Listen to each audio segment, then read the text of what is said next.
Okay, so before we get started, there are just a few acknowledgements that we absolutely just cannot leave tonight without making.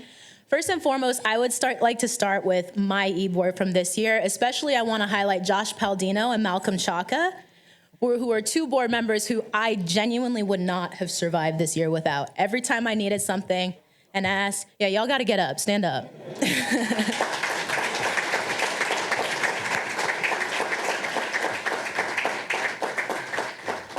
Every time I asked them for anything, they were there. I never had to ask twice. Sometimes they would get things done before I even realized they needed done. So thank you so much for everything you've done for me personally and also this organization as a whole. And I would like to give them another round of applause.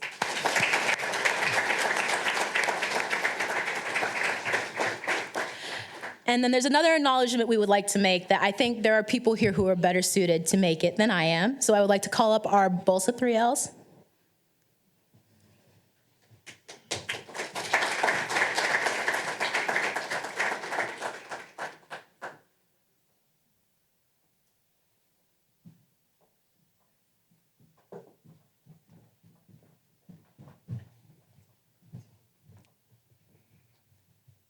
I'm really glad all of us came up because everyone knows I'm going to start crying. I can't talk that long because this is really important. We couldn't leave tonight without thanking Professor Veronica Martinez and saying goodbye and congratulating her as she goes off on her next endeavors. Thank you for everything you have done. And see, this is why I need the rest of them. Oh, fuck. Okay. Professor Martinez completely changed the trajectory of my career. Oh my goodness. If it wasn't for her, I would probably be going into the M&A group and crying about having random, big, huge projects to do. And instead, I'm going to be going into compliance. And I'm so, so grateful for her and being able to have taken at least 4 of her 5 classes.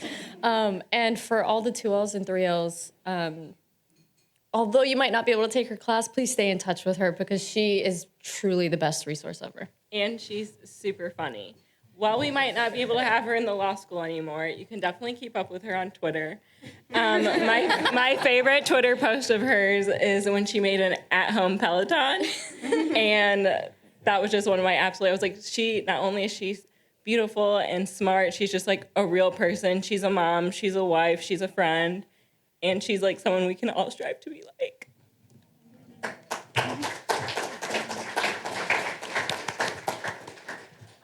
I just wanted to add one thing. Professor Martinez, you've been BLSA's advisor for the past 2 years now. So thank you so much for always being so supportive of the organization. I know last year we talked about this, but again, you have always done so much work behind the scenes and building us, Black women and, Black students in general. So thank you so much for always supporting us, even though, you're doing this behind the scenes. So thank you. And just quickly and lastly, we were talking about this earlier today, but Professor Martinez is a role model to me for many reasons, but one in particular is her decisiveness, which I hope to have very soon. I also have to tell you, she sent me an email just saying congratulations when I was elected EIC, and I have it framed because it means the world. So thank you for setting an example for just being present here at the law school and being engaged and involved with us. We really couldn't be all that we are without you. Thank you.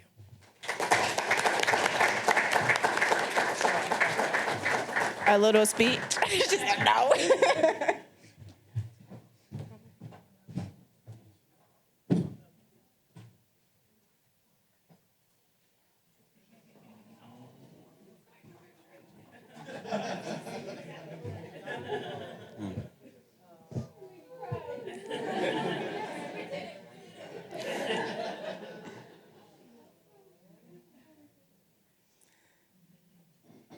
The BLSA is a family, and Professor Root will always be a part of it.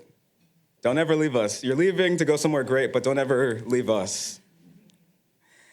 I want to continue the evening by bringing up someone else who is very dear to my heart, in addition to being a wonderful member of our community. Danisha Hall was the SBA president when I was a first year at Notre Dame. She was also the BLSA president herself.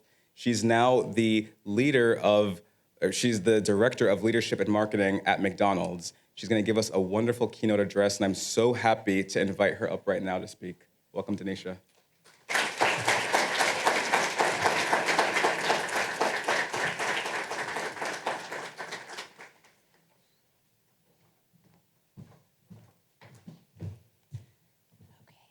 Raise this up a little bit.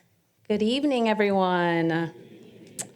Wow. I am touched to follow that wonderful, wonderful tribute to you. Small, funny story about Professor Root and I. We were both members of Alpha Kappa Alpha Sorority Incorporated.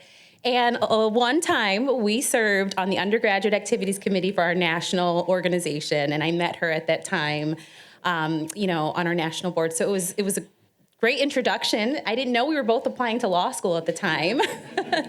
I wish I did, but it's just wonderful to see the impact you've had here and what these students are able to have because of you. I mean, wow, I'm blown away.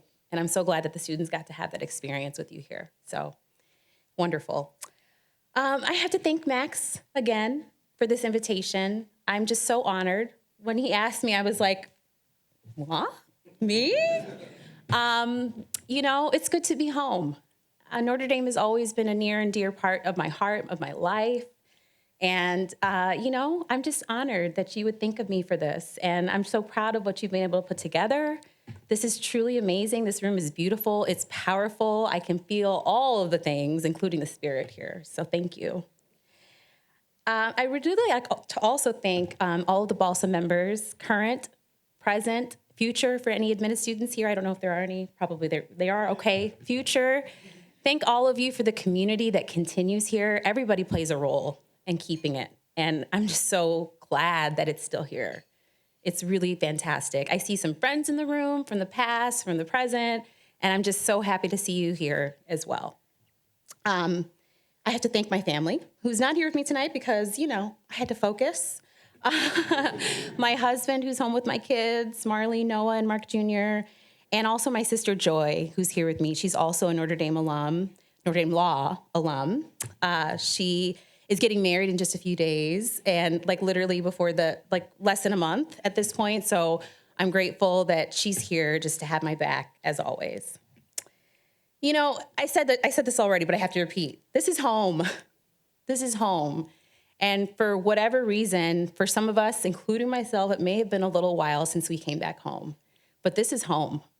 And it reminds me who I am. And I hope that it reminds all of you tonight who you are and whose you are, because this is home. We've all had moments of struggle that we remember being here. It didn't always feel like home. There were moments it did not feel like home. But there were so many common faces in the crowd who also felt the same way. And we didn't always know we were having the same struggles. But once we came out on the other side, it was like, you too, you too. So, my favorite scripture from the Bible is from the book of Jeremiah. You guys all know it. For I know the plans I have for you, declares the Lord. Plans to prosper you and not to harm you. Plans to give you hope and a future. And I definitely stood on that while I was at Notre Dame. Just knowing that no matter how hard things got and how hard they may be for those of you who are still here and who are trying to fight the journey, there is a plan, and it has hope, and it has a future, and it's a good future. I've always been proud of the law school's tagline, and I'm a communicator, as you heard. So I love taglines. I love brand and logos, all of that. I am so proud of our tagline, educating a different kind of lawyer. It's always helped me find meaning. And today I want to share 3 reflections on what it means to be a different kind of lawyer for me that I'd like to impart. I think of number 1, the calling of a different kind of lawyer. Number 2, the path of a different kind of lawyer. And finally, the heart of a different kind of lawyer. Starting with the calling. As the daughter of Panamanian immigrants, no one in my family was a lawyer. My sister Jolene, our older sister, did trailblaze the path and became a lawyer before us. As an introverted person kind of growing up, I did love people, and I loved to kind of just meet them where they were and understand them better. So people always said, you should go to law school, you should be a politician. But it was really a distant plan for me. And I'll talk about this more in the fireside chat with Jazmyn, but it really wasn't there for me. I had other plans. But after having a job pulled from underneath me like a rug, after being an Inroads intern, I knew I needed something more, something that I could stand on, a foundation no one could take away from me. And I thought, maybe I should go to law school. So I spent 2 years applying and figuring it out. And I really wanted to go to Chicago where my sister was. But at a law school admissions fair, I met someone who was from Notre Dame. And she said, you know, if you're looking in Chicago, you might as well drive the other extra half an hour, hour and a half, whatever, to come up to Notre Dame. And I was like, yeah, okay, yeah, sure. I wasn't really listening to her. But I said, you know what? I'm going to go for a visit anyway in Chicago. Let's just make the drive up. And you guys all know the rest of the story because you have your own version of it. You get on this campus and something happens, okay? And I had an amazing experience with the admissions office that day. Some of you guys might remember Heather Morcone and Marie Benzman. Oh my gosh. I left still planning to go to Chicago. I was like, yeah, they're so nice. But my spirit stayed on Notre Dame's campus. It never left. It's still here. And that's another reason why this is home. You know, I also want to talk about the importance of home again. You know, never forget that it started with all of us being called here in one way or another. We were called to be at this campus at a particular time, in a particular space, to make a particular impact on the people that we met. Some of you are still doing that right now. And for those of us that have maybe not been home, we still have to do it. So I'm charging myself with that. And I know, like so many of my other classmates, I stand ready to support all of you, Dean Cole included, our faculty. I am ready to do my part. So let's remember this is home, okay? We were called here. The second part of being a different kind of lawyer is the path.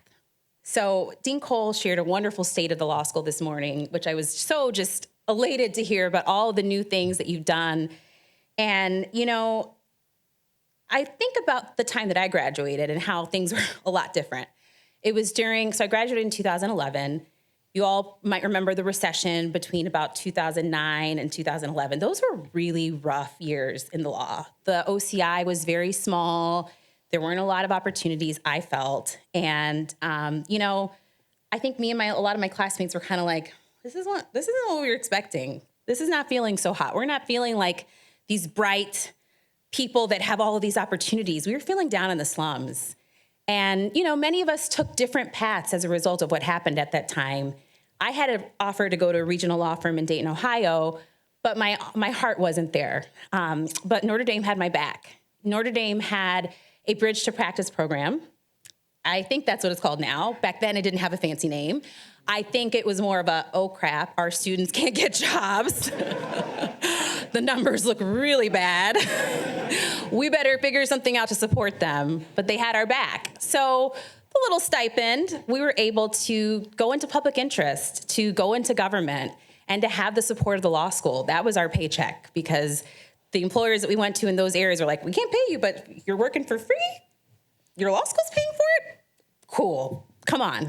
So that's what we did. And so I lived with 3 other law students in Chicago after graduation. Nairi is in the room.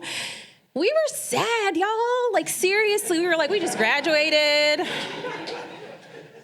I thought we were about to make all this money and have all this fame. And like, did we do something wrong? I mean, for the grades, I didn't. Okay, yes, I got that C, but like, was that the reason? Is it me? So much doubt, some maybe slight depression, I'll be honest, but we made it. And within a year, we found our way. I stayed in government because of that, and that changed my life because when you're in government, they're kind of like, will you do this also? You're a lawyer, that's cool, but can you write? Okay, cool, you can write. Can you communicate? Oh, you're a good communicator too. Can you talk to the media? Can you do this? Can you do that? Can you figure out a new policy on this or that? And you guys know the answer. Yes, we're taught to research and write and defend anything, including our own fake it till you make it. So it opens a ton of doors. And so we have different paths. So I get to talk a little bit about that tonight because I don't have a traditional path because what was not a great time turned into the story of my life. So the last part that I want to talk about before talking to Jazmyn, the heart of a different kind of a lawyer. You know, that's the common thread. It unites us beyond being called on our path. It's what you find in the heart of the people from Notre Dame. It's what made my spirit stay on this campus when I came to visit. The heart to make a difference, the heart to look after others, the heart of empathy. It connects us. The heart of standing up for what matters, being a voice to the voiceless, even in difficult times. We all have our own stories of just being that face in the law school, being someone to just uplift a 1L who's in the library and they just don't get it. You know, that was me. Someone that'll come and just be like, do you have this outline? Is there anything you need? Do you know where to get your hair done? You know, whatever it would be, all the people that came back, our excellent alumni that were there that said, you're gonna make it. Do you need help with the job, Judge Ann? Oh my gosh, coming back every year to talk to us. Having an appellate court justice talk to us every year, we felt so special and so seen. And so even though we were the minority at times, we always felt seen by our alumni and the faculty who looked after us.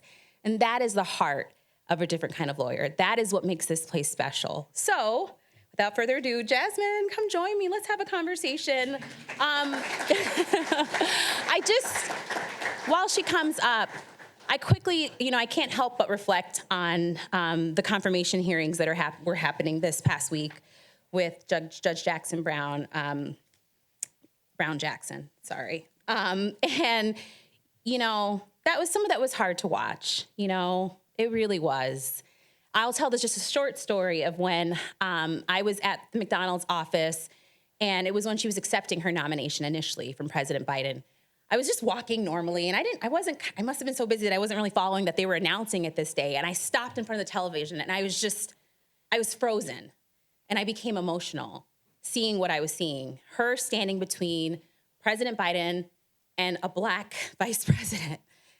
I was just floored. I couldn't believe what I was seeing. So it doesn't matter what happened this week. That happened. This is happening. We are living this history. Times are changing. The world is changing. Black lawyers, Black women lawyers, we're here to stay, no matter what hat we're wearing, because I'm kind of wearing double hats right now.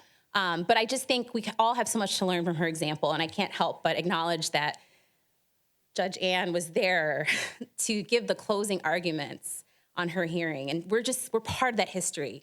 This is the Notre Dame Law School. So thank you. I look forward to our conversation.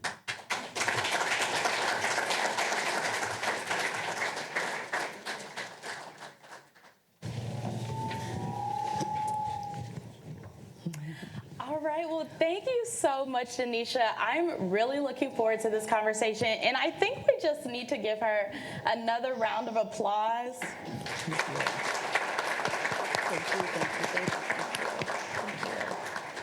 And are we good to go? Can you all hear me in the back? Oh, thank you. Okay. All right, perfect. So I love how you spoke in your speech. You talked about having your calling, having your path, and having the heart. And I'm so excited about that because I have a lot of things that I want to touch on in those three areas. You mentioned that you started not wanting to go to law school. People were telling you to go. You're like, no, it's not really my thing. That's my story as well. So tell us, what was the moment that changed your mind, that you know this is my calling?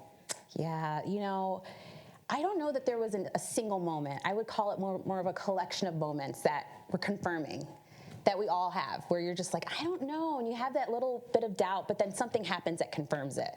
Someone says, wow, really great job on X, or wow, you really rocked this. It was a lot of moments that happened for me, but what I will say is I feel like law gives you, like I said, it's that foundation that no one can take from you. And it has absolutely been what's opened every door for me, where I've been promoted to positions that I did not deserve. Honestly, I'll just say that. I mean, literally, I didn't have the requisite on-paper experience, but the degree, the name, Notre Dame behind it, has opened those doors where people have taken a chance on me. Like, you know what? We believe you can do it. We're gonna take a shot on you. So honestly, that's what confirmed it for me, that I had made the right decision. I love that you said you had some opportunities that you didn't meet the requirements for. I think as a Black woman, as a woman in general, a lot of times we feel that we see something that we're interested in, we see that list of requirements, and we're like, oh, well, I don't have that GPA. I don't have those class credits. And we take ourselves out of the game. Yeah. I love that you took the opportunity and said, hey, I might not have those requisites, but at the end of the day, if they want me, they want me. Exactly. So you had a lot of experiences while you were here at Notre Dame where you led the campus. You were SBA president, you were BLSA president. So just kind of talk us through your experience here at Notre Dame and what it meant for you to be able to lead in those capacities. Well, I can just say it was, the first year will beat you up a little bit, right? Not gonna lie. I was feeling a little just, whoo. I made it, but I came back 2L year kind of disillusioned, like, is it gonna be more of that or is it gonna be different? I wasn't sure. And some of my friends were like, we're going to London? Like, we're not even taking that risk? But I was really planted here. I was like, I don't want to leave. May have been that I had a now husband in Chicago that I was like, I'm not leaving for a whole semester. And, I had a choice to make. I was either going to lean in or I wasn't going to make it because emotionally I was kind of in a 1 foot in, 1 foot out. And you can't do things that way. We know better, right? So the minute that I decided to lean in, things changed. So BLSA was there. They were like, hey, we need a president. It's your turn. The 3Ls were like, get in line, right? But also, I had to let off some of the emotional weight that I was carrying. And I remember a key moment at the beginning of 2L year where I went in to talk to Peter Horvath, which a lot of you in the room remember Peter. He was, I don't want to mess up his title, but he was over all like student activities, all of the, like a little bit of what Max does today, but more broadly. And he said, how are things going? I was in his office talking about some BLSA stuff just because I had the face on. And I started bawling. And he was like, oh, he's getting the tissues. I'm so sorry.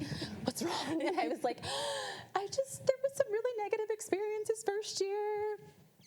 I was disinvited from a study group from these girls, and I don't know why. They just stopped emailing me, and I saw them in the library without me. And I didn't get the outline. I've just been struggling. And I feel like I need more support. And it hurts. It was the ugly cry. And I was like, oh my God, I can't believe I did that. But it lifted such a weight off my shoulders. I had been carrying that, and it made me not all the way committed. The minute I let that go, I could move forward. And I shared it with my family. My sister was like, do you realize that the people that you think are staring at you might not be staring at you because you're different, but because they're in awe of you? That you're the only one that looks like you in a room constantly, but yet you carry yourself with grace? You show up every day? Even though you're not in their in crowd or their circle, you're there every day. Maybe they admire you. And I started to change that narrative in my head. I kept showing up. And so leading into third year, all of my friends were in London again. So I just got super involved. And I was like not thrilled with what SBA was doing. And I was like, it feels kind of like insider-ish and not inclusive. And, I'm going to run. I had not even been involved any of the 2 years I had been there. I was like, I'm going to run. I can change things. I think we should be more inclusive, and I have some ideas. And you know what I found after winning is that other people felt the same way. They felt like it was too insider-ish and exclusive too. They wanted more inclusion. So that's the heart of the Notre Dame lawyer. There are more of us that have that heart, black or white, than you know. And those people are the ones that I met because I was kind of forced to go outside of my comfort zone when my friends all went to London. So that's how I led. And after that, I had the support of the faculty because I had built those relationships because of Dean Newton at the time and Peter and Dwight King and so many others who were just there and always had our back. You said a lot of really important things. First, you kind of mentioned this story of a moment where you felt like you were left out of a study group, didn't understand why, and you just broke down. And I think probably everybody that's been a 1L actually has had a moment where they broke down. And I had that experience last semester. Someone said something in class that didn't sit well with me or really anyone else in the classroom. I left the class. I didn't say anything about it. I called my mom. I'm in my car, like crying, like, I can't believe they said this. I don't know what I'm supposed to do with this. And she told me, my mother's a lawyer, so she's had this experience. And she said, you need to find the times that you're going to speak up for yourself. And you need to really lean in to this experience that you're having, because at the end of the day, you're at a great school, you have a great opportunity. So you need to figure out where you're going to take those opportunities and run with them. Yeah. And with that, it kind of sounded like you were dealing with maybe a little bit of imposter syndrome. Kind of talk about where else you were seeing that happening within your experience and how you overcame it. Definitely. I mean, a lot of the rooms that I walk into to this day, this just recently at work, I was kind of asked to step in a bit of an elevated capacity on our senior leadership team to attend some meetings, and I was in a room that was actually had some diversity, but it was still one of those intimidating classroom type settings that reminded me of Notre Dame. And I was like, okay, it's just like Notre Dame. It's just like Notre Dame. Just imagine that you're back in law school. You got this, you know. But it requires acknowledging the moment. And sometimes it's like they say that you got to take the cat out of the bag and be like, what is it about this experience that is making me feel this way? And once you acknowledge it and you address it, you can deal with it. And one of my favorite phrases is like, do it afraid. Like sometimes you're afraid and you're waiting for the fear to disappear, and meanwhile you're stuck. But like the fear may not leave in time and you might miss that opportunity. So do it afraid. So what? Keep going. So a lot of the times that's what I do. I'm like, I don't know what I'm doing. But I'm gonna keep going, just keep swimming, just keep, you know, and you just keep going. And then you look around and you're like, oh, I did that. I did that because you're capable, right? We were trained excellently. The way we think, I mean, you made it. You belong here. You heard that from Jackie and other speakers this weekend. You know, you're in the room because you're qualified. That's a prerequisite. You're already in the room. So stop, you know, having that conversation. But we all do it. And so I think it's okay to realize that you're doing it. Just keep going anyway. I think that's really important, how you are in the room because you deserve to be there. We've had some conversations throughout the weekend how sometimes students may feel like, students of color may feel like other people look at us in the sense of we're here because of affirmative action. Oh, yes. And we've probably all experienced that in any space because we're usually the minority. And so with those experiences, sometimes it's hard to kind of get over that, kind of think about, okay, well, at the end of the day, I'm here. They can say what they want to, but how do you really get to a place where you can just walk into a room, you know, people might be thinking one thing about you, but you don't care and you're just gonna do what you need to do. How do you get to that point?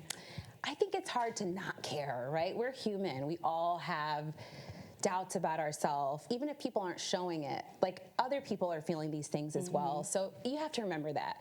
In my role, I work with a lot of executives, and I can tell you, they're always nervous.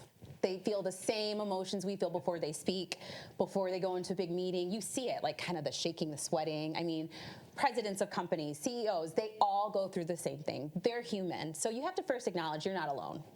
And I think it helps to sometimes break the ice that way, like, whew, nervous, what about you? You know, and they'll be like, yeah, I'm kind of nervous. You know, so you find a way to connect with people. The other thing I would say is, you know, whatever you do that kind of lifts you up, whether that's like meditation or prayer or whatever it is for you, it's really important to go into those spaces prepared, because if you're also like super burnt out and like stressed, like you break easily in some of those cases. And like, for me, I was always like, the last thing I want them to see me do is cry, you know? So I really have to prepare myself mentally, which starts with self-care, which is so important with COVID and everything we've been through, the stress of law students, like lawyers, period. Like, you have to take care of yourself. So whatever your daily practice is, you have to do it. And that's advice that we can all take. We're kind of in this situation where we're figuring out, how do I balance being a law student, but oh wait, I still have bills and like no money to pay them, or like I have things going on with my family. So it's always a struggle of like, how do I balance all of these things and still be able to do what I need to do? Totally.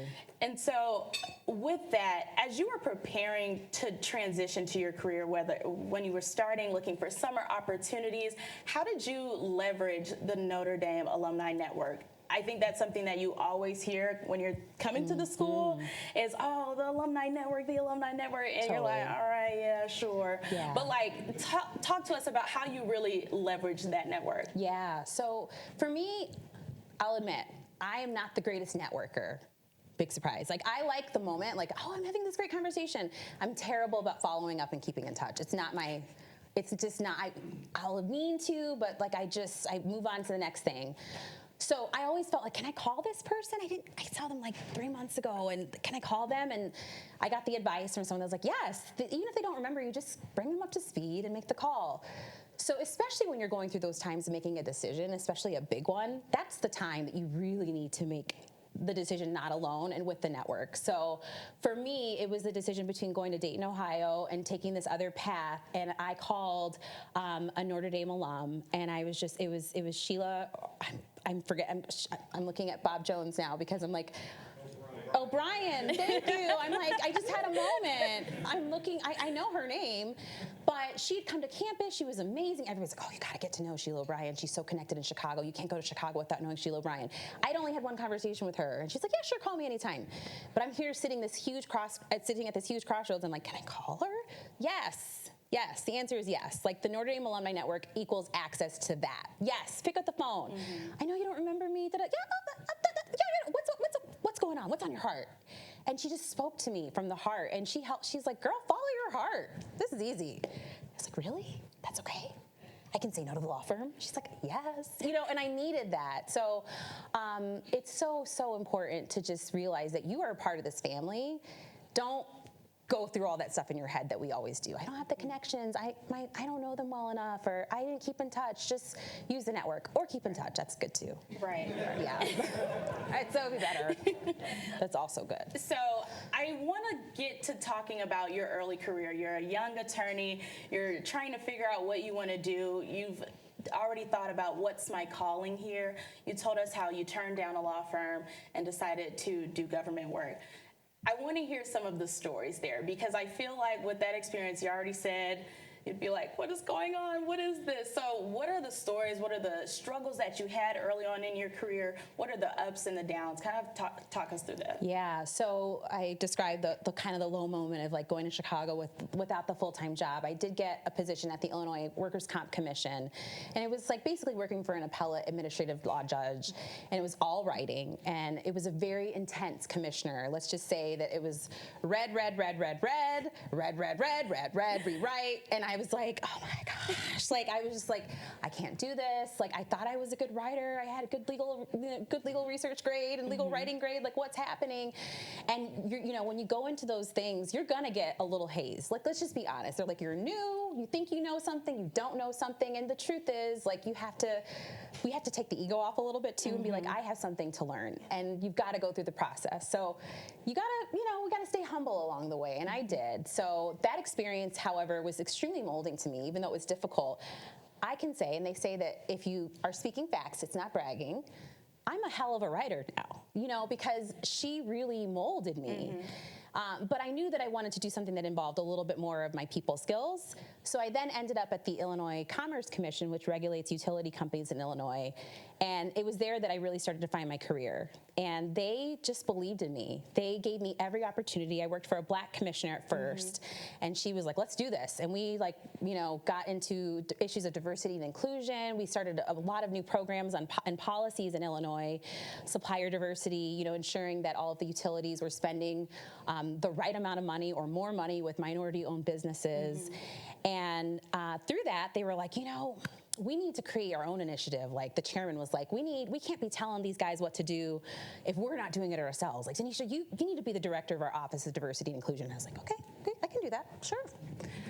Research, called my law school network, called a lot of my friends, Black, brown, white, all of them. What do I do? They're like, you got this. Like, send you some stuff. Here's this. I know a chief diversity officer. Here's that. You start putting your stuff together, and you're like, okay, I'm gonna make a strategy. I have a plan. How does it look, guys? They're like, good, you're good. Present it, and they're like, this is great. Go do it. and you just go do it, right?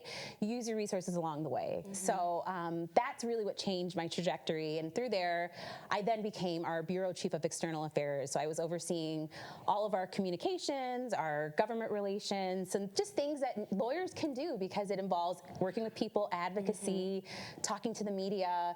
And so suddenly you're like, okay, I can do this. And I followed that to Director of Corporate Communications role at a utility company, and then that led to McDonald's.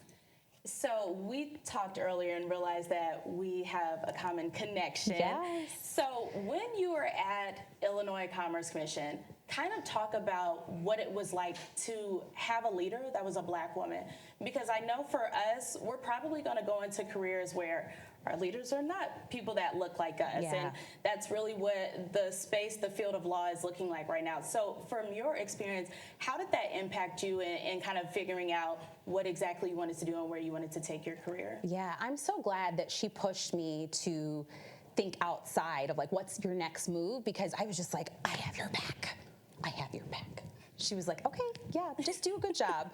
But like, that was like kind of how I came in, like, of like, I felt so in awe. Like, I you know, and I worked, I've worked hard for every leader that I've had. So it's not like I've ever given less, but I had this sense of, you know, loyalty. But I've also heard it said, like, be loyal to your work. Be loyal to your reputation. So I learned in that time, like, yes, be excellent, make sure she's taken care of, she looks great, but also make sure you're building your own reputation, your own skills. So I had to learn that along the way because I think at first was so like glued, but then I was like, okay, she's like, how are you building your personal brand?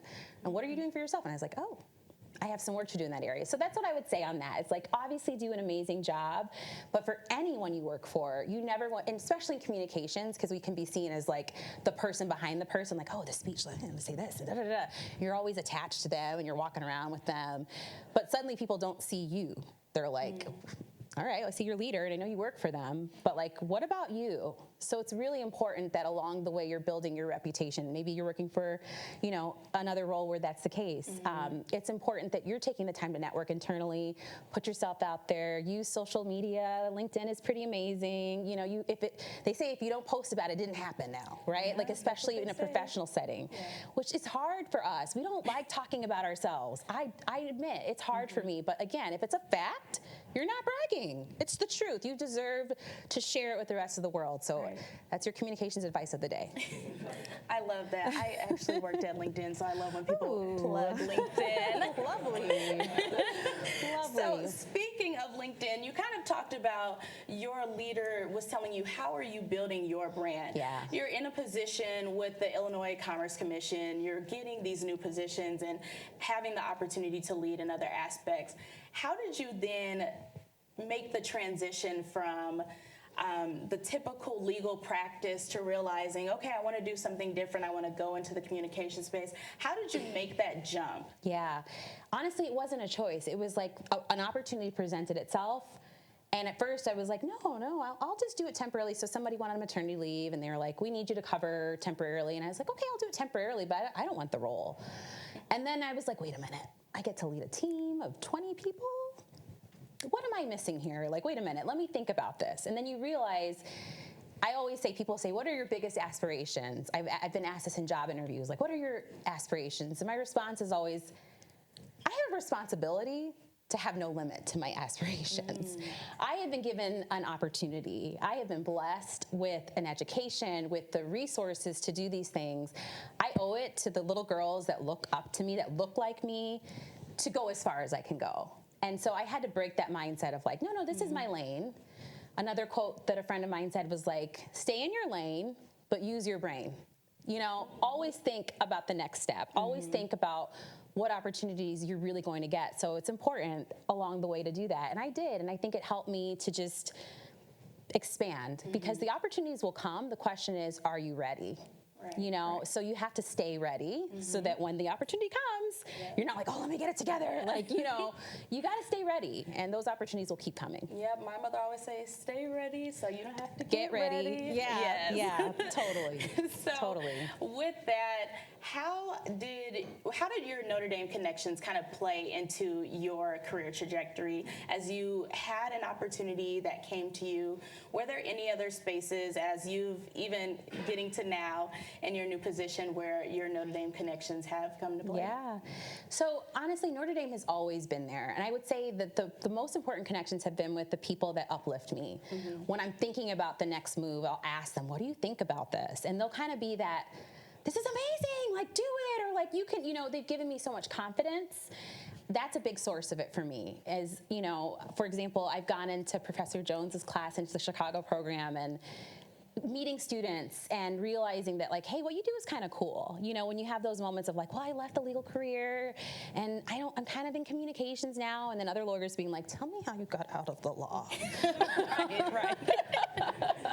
I'm like, oh, what happened? And now I have people reaching out to me to like, tell me how you made the pivot. Like, how did you do it? And I'm like, I was in government and I didn't have a job at one time. So I just, but you realize people are interested in different paths in the law and outside of the law. And you would be surprised how these corporations, they're like, oh, we have lawyers doing this, we have lawyers doing that, leading business areas in community. We're everywhere. I meet lawyers all the time in non-legal roles. But I didn't know that as a law student, So I feel like it's been more that for me in terms of just people really affirming you're making the right move. You don't want to bill hours. You're making the right move. So at least that was my situation. When you're in law school, you always get the question of, are you going transactional or are you going litigation? Yeah. It's like, all right, I'm just trying to figure out what my reading is for tomorrow. Right. So kind of tell us, let us know, what are the other things that we can do with our law degree? Oh my gosh. So operations is a huge area. Every major Fortune 500 company has a huge operations organization, and they need someone that can deal with things like compliance or like, well, how do we make decisions? How do we, there's so many things. They're not just in the general counsel's office. So communications is a big one, I think, because there's so many parallels. You're doing advocacy, but in a different setting. So you're not advocating on, the trial floor. You're advocating usually through a campaign, a brand message, a commercial, a marketing scheme, something like that. We're constantly trying to do internal communications. There are a ton of legal issues, especially that came up with COVID. How are we communicating with our employees about our policies? Me being able to have that legal mind to read, read through the lines and ask questions like, I don't think we can say that. Did we run that by the general counsel's office? And they're like, oh my gosh, good call. Are you sure you want to say that in public? I don't think you want to say that. You need to get that checked with legal. And I try not to step on legal's toes because they'll be like, that's our call to make. Move out of the way. Look, I'm working with you. We're the same. I just wanted to copy you on this because I think you should see this and just let me know your professional expertise. So there's a lot of roles, though. I would just say business has them. Government definitely has them. Nonprofits. The nonprofit sector is huge, and there are attorneys doing the work there. A lot of CEOs are lawyers. A lot. So how did they pivot? Like, follow their paths. That's another thing that I use LinkedIn for. Like, I just how did you get and I just look up, oh, interesting. So doing the research to see how people make these moves and realizing that you too can make them really opens your horizons. I love to hear that you say that you've looked at people's LinkedIn because I was looking at yours. Like, so how did she get to McDonald's? So since we're on the subject, talk to us now. What is your experience like at McDonald's? You've been there for about 6 months now. Yeah. I know last night you were on a late call. Yes. What's the experience been like? Okay, so I left a non-competitive industry, the utilities, where it's like, we don't have any competition. We just get to sell electricity or sell natural gas, in my case, and it's not competitive. McDonald's, on the other hand, highly competitive industry, highly competitive. So it feels totally different. Utilities aren't really changing. McDonald's is changing all the time. Literally, they're like, we have to stay 100 steps ahead of our competitors. So that the pace of change is constant. I support our president of the U.S. and all of his speeches, all of his everything that he does. I don't know how he does it. He's out there literally I don't know, 30 times a week, literally speaking, doing things. We're planning right now a convention for our global system. So all of our franchisees, our suppliers, and our employees that'll take place in Orlando. Over 12,000 people getting together to talk about the business. And when you realize the scale of McDonald's, like, so I'll just give you a glimpse of what I'll be doing next week. We have Christina Aguilera opening our US session. We have Bruno Mars doing the final night concert. We have, and I'm not just saying, it sounds glamorous, but trust me, there's some work involved under this. But you realize, oh my gosh, the scale of now what's possible, of what I can impact has grown. And that's what I feel grateful about. Of course, I give all honor and glory to God because I'm still being used. Yes. But what I'll say is that what I realize is that now I'm in a place where I can do more. So use me more because the capacity at what McDonald's does, the scale of what we can reach, the lives that we touch every day. They say 80% of the population goes to McDonald's at least one time a year. 80% of the population. Wow. So we have a huge influence. So I'm looking forward to what I can do. So with that, I love that you mentioned how, God is still using you. So kind of talk to us about how do you balance your faith with your demanding career and having a family? Talk to us about that balance. I've heard someone say like work-life balance is fake. It's more about integration, and I would say that's true. You have to deal with whatever the priority is at the moment, and I know so many of you in here know this. Like, okay, I have a sick kid. This is my priority. Okay, work really needs me for this. This is my priority. And of course, the other days, you're really just trying to, map things out the best you can, using your resources, having a huge support network of either family or caretakers, having a circle of people that you can call when you do feel like you're breaking down. Yeah. It's not necessarily easy, but it is possible. And certainly my faith has played a huge role in that for me. Every day I start on my knees, just like, give me the strength, Lord, please help me get through this day. Watch over my family. That's what it is for me. I once had a moment of like, I wear a cross normally. I couldn't because of the dress today, but I wear a cross every day. And I had one moment where I was going into like a different environment for a media interview, and I thought about putting it under my shirt. And I stopped myself, like, why am I doing this? So I didn't. I took it back out, and I later had people comment as I was leaving one of my roles and say, we really appreciate how open you were about your faith. Yeah. It really helped to just see who you are and kind of your why. And even if we didn't feel like we were at the same place, it helped me be more of myself. So they say today, it really is important to bring your authentic self to work. Yes. It's true. I mean, companies realize that diversity is not just an affirmative action thing. It is a business competitive advantage. They have done the numbers, trust me. They know that you coming in, being yourself, is going to make them more money. So you really have to embrace who you are. I love to hear that you've had the experience of being able to bring your whole self to work. That's something that I think now with company culture being so big, something that as we're looking to go into our career, what we want to see. And so I see Max over there, and I'm pretty sure he's telling us to wrap it up. So I don't want to upset Max. With that, just my final question for you. You've done a lot of amazing things in your career so far. What is your next step? Ooh. I know you just got to McDonald's, but yes, what do you see yourself doing in your future?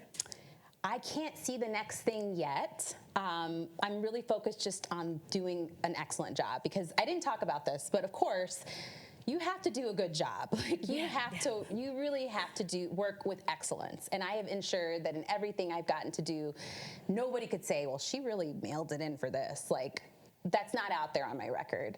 And if you have your bad days, if something happens, because things do happen, go in there and talk about it. Like, I had a family situation. I'm dealing with something right now. Don't try to hide it, because everybody's noticing. Like, you're not showing up. So if you're going to have that happen, you better let the record reflect. There was a problem here. There was a reason. There was a reason here. Like, let me be the one to address this. I don't want you telling my story. Right. So excellence is required. So I'm working on my excellence. I'm learning a new environment, a new business, a new language, and I'm going to continue to focus on being the best I can. I love that. I'm working on my excellence. I'm going to use that. Well, thank you so much for your Thank time. you. I'm so grateful we were able to have this too. conversation. Me too. Thank you.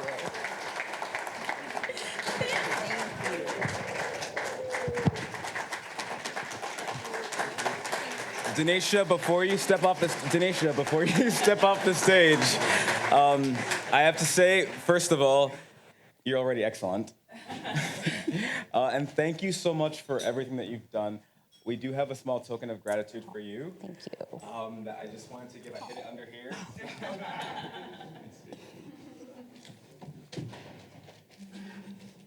Oh, thank you. Thank you so much.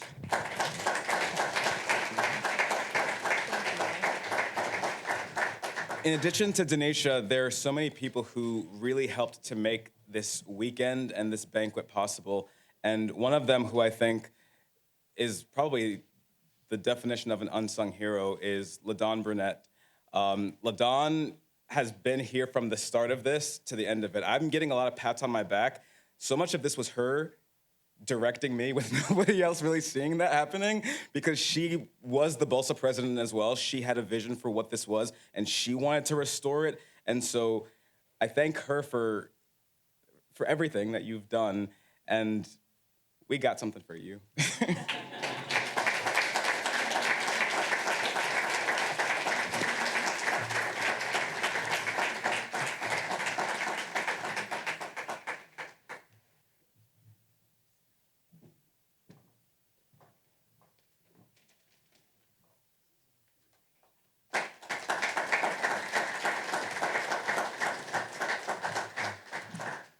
Jackie Wilson unfortunately couldn't be with us this evening, but to those of you who were here last night, you saw how impressive and how inspiring Jackie is. Thank you to him. This is on video, so I know he'll see it. And also to Mari Miller. Mari, you got your gift, but this couldn't have happened without you. This is a guy that you can text right away when you need something, and he responds to you right away with a solution or with some kind of a help. And I think that, you know, you and LaDawn together are such a perfect example of what the BLSA is and what the BLSA should be. It's a family of people who come in and show up to help you and to support you in any situation.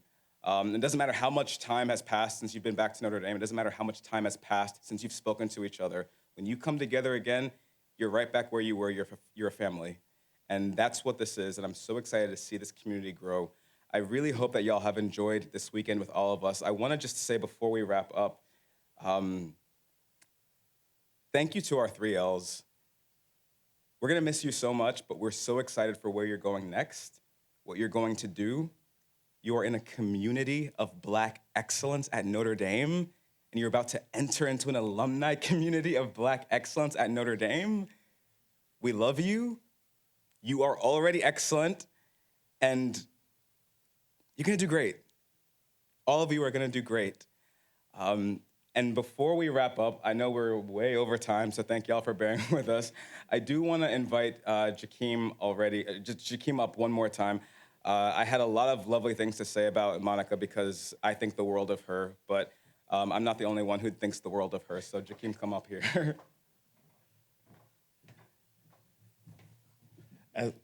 Now she already tearing up. But as Max previously said, I believe that Monica is probably one of, if not the most unsung heroes of our school. I've seen the late nights and the early mornings of her doing whatever needed to happen to push BLSA forward, making the time at the beginning of the school year to meet with everyone else, and just making herself available for whatever our needs were, actually being responsive when it came down to programming. When we said that we wanted to see something, she made it happen. And, you know, just on a personal note, Monica saw something in me. Monica's younger than me by a few months. But she's been one of my mentors in this space because she saw leadership in me, honestly. And the reason why I'm standing in this space today is because she decided to take the time to invest in me, to trust me with certain relationships, to say, hey, you run point on this meeting, you develop this program, you do, you know, you just take the lead. So because of that, we just can't let this night go by without appreciating her and giving her one huge, of course, round of applause. Please join me. And we do have a small token of appreciation. If you want to come up here and grab. Come on up. Wipe them eyes, though, before you get up here.